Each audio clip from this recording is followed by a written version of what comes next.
وہ سب گناہوں سے پاک ہے۔ ان کی سچائی ثابت کرنے کے لیے اللہ تعالیٰ نے ان کے ہاتھوں ایسی نئی نئی اور عجیب و غریب باتیں ظاہر کی جو دوسرے لوگ نہیں کر سکتے۔ ایسی باتوں کو معجزہ کہتے ہیں۔ انبیاء اکرام علیہ السلام میں سب سے پہلے آدم علیہ السلام تھے اور سب سے بعد حضرت محمد صلی اللہ علیہ وسلم اور باقی انبیاء علیہ السلام درمیان میں آئے۔ ان میں بعض بہت مشہور ہے، جیسے حضرت نوح علیہ السلام، حضرت ابراہیم علیہ السلام، حضرت اسحاق علیہ السلام، حضرت ایوب علیہ السلام، حضرت موسیٰ علیہ السلام، حضرت ہارون علیہ السلام، حضرت زکریا علیہ السلام، حضرت یحییٰ علیہ السلام، حضرت عیسیٰ علیہ السلام، حضرت الیاس علیہ السلام، حضرت یونس علیہ السلام، حضرت لوط علیہ السلام، حضرت ادریس علیہ السلام، ذوالقفل علیہ السلام، صالح علیہ السلام، حضرت ہود علیہ السلام، حضرت شعیب علیہ السلام وغیرہ۔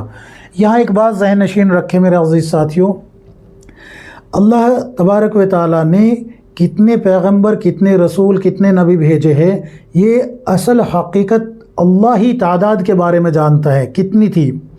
1,24,000 کو جو ہے نا متعین کر لینا یہ بہت خطرناک بات ہے۔ کیوں؟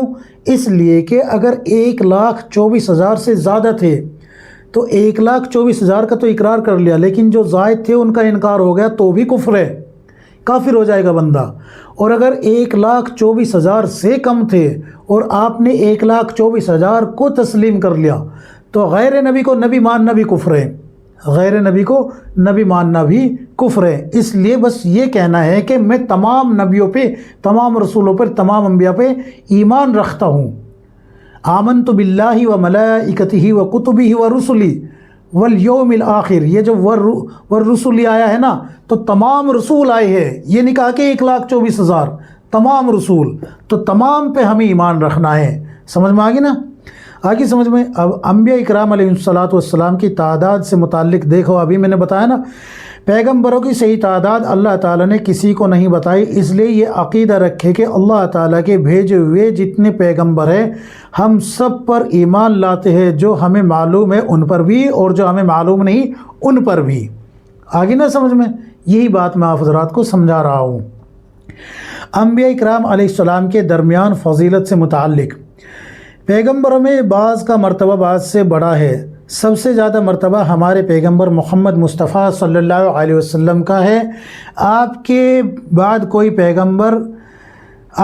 کوئی نیا پیغمبر نہیں آ سکتا۔ جو شخص آپ کے بعد نبوت کا دعویٰ کرے وہ جھوٹا ہے، جیسے مرزا غلام احمد قادیانی نے دعویٰ کیا تھا وہ کافر ہے، اس کا دعویٰ بھی کفر ہے، اور اس کے جو ماننے والے ہیں وہ بھی کافر ہے، اور ان کے ہم عقیدہ جتنے بھی لوگ ہوں گے وہ سب کے سب کافر کہلائے جائیں گے۔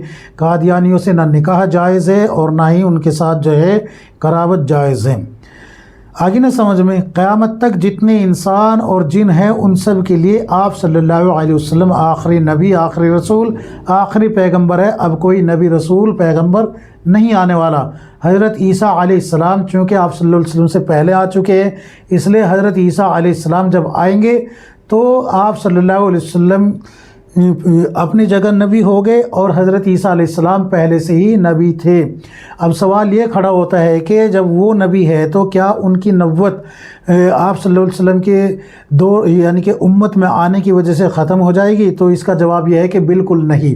کیوں؟ اس لیے کہ دیکھو میرے عزیز ساتھیوں، ہمارا ملک انڈیا، ہمارے ملک کا اگر پردھان منتری امریکہ چلا جائے تو ہمارے ملک کے پردھان منتری کو امریکہ کے رولز فالو کرنے ہوگے۔ رولز کیا ہوگے؟ فالو کرنے ہوگے۔ وہاں کے جو قوانین ہیں وہ فالو کرنے ہوگے، ان کے مطابق ڈرائیونگ کرنی ہوگی، ان کے مطابق جو ہے وہاں رات ہے تو وہ رات ہی سمجھنی ہوگی، جب وہاں دن ہوگا تو دن ہی سمجھنا ہوگا۔ جو وہاں کے قوانین ہیں، پارلیمنٹ کے ہیں، جو بھی ہے سارے قوانین یہاں کے پرائم منسٹر کو فالو کرنے ہوں گے۔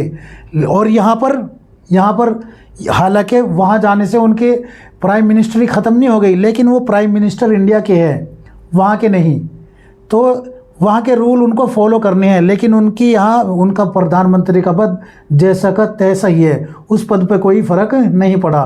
ویسے ہی حضرت عیسیٰ علیہ السلام کی نبوت پہ کوئی فرق نہیں پڑے گا، لیکن رسول اللہ صلی اللہ علیہ وسلم کی شریعت کو فالو کرنا ہوگا۔ سمجھ میں آ گئی نا بات؟ تو یہ ہو گیا پیغمبر علیہ الصلوۃ والسلام کے تعلق سے۔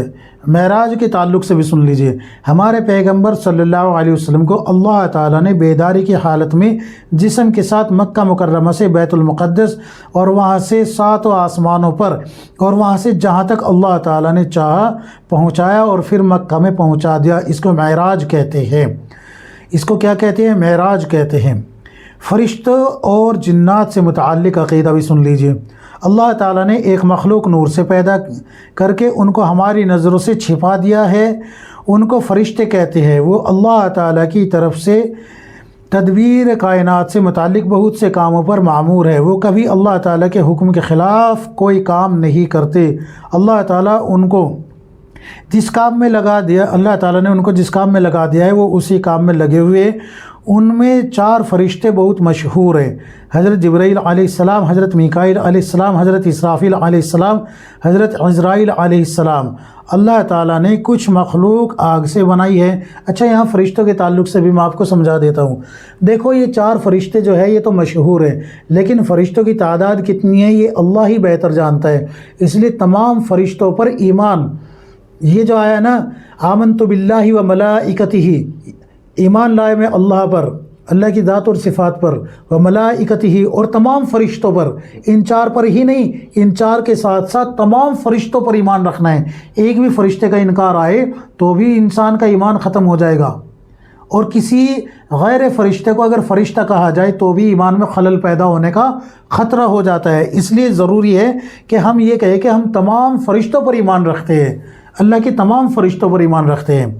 تو یہ ہو گیا فرشتوں کے تعلق سے۔ اب جنات کے تعلق سے بھی سن لیجئے۔ اللہ تعالیٰ نے کچھ مخلوق آگ سے بنائی ہے، وہ بھی ہم کو دکھائی نہیں دیتی، ان کو جن کہتے ہیں۔ ان میں نیک و بد ہر قسم کے ہوتے ہیں، ان کی اولاد بھی ہوتی ہے۔ ان سب میں زیادہ مشہور اور شریر ابلیس یعنی شیطان ہے۔ یہ شیطان کیا ہے؟ یہ جنات ہے، سمجھ میں آگی نا، جن ہے یہ، اور یہ دلوں کے اندر وسوسے بھی ڈالتا ہے، لوگوں کو بہکاتا بھی ہے، اور اس کو جو ہے ابلیس بھی کہا گیا ہے اور شیطان بھی کہا گیا ہے۔ تو یہی اصل جو ہے نا تمہارا اور ہمارا دشمن ہے، ایک نفس دشمن ہے اور ایک یہ شیطان دشمن ہے۔ تو آج کی ویڈیو میں بس اتنا ہی۔ انشاءاللہ کل جو ہے نا اللہ نے اگر حالات ٹھیک رکھے تو کل ویڈیو شوٹ کر کے آپ حضرات کی خدمت میں عقیدہ کے تعلق سے ہی پیش کیا جائے گا۔ کل والی ویڈیو میں ولایت اور کرامت کے تعلق سے ہم بات کریں گے۔ اللہ رب العزت مجھے بھی آپ کو ہم سب کو صحیح عقیدہ کے ساتھ کتاب و سنت کے مطابق زندگی گزارنے کی توفیق عطا فرمائے۔ آمین یا رب العالمین۔